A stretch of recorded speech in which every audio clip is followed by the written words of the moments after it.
बाद ही जो है साइकिलिंग क्रिकेट की जानब से बोनवास गो के जो है वो नारे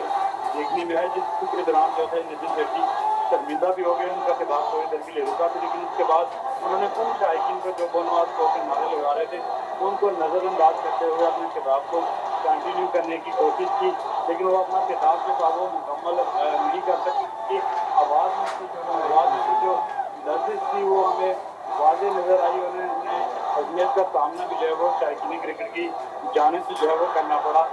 जो जनरल डिस्क्लोजर से वो शायकीन क्रिकेट से खटाखट भरे हुए थे और उसी जानिब से ये नारे जो थे वो बुलंद हुए। दूसरी जानिब जो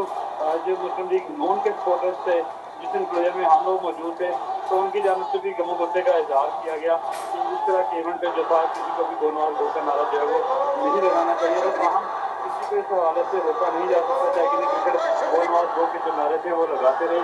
और चेयरमैन बीएसएफ नितिन शेट्टी जो थे वो फिर अपना खिताब अधूरा छोड़कर ग्राउंड से जो है वो उनको बाहर जाना पड़ा। जी, आपने हमारी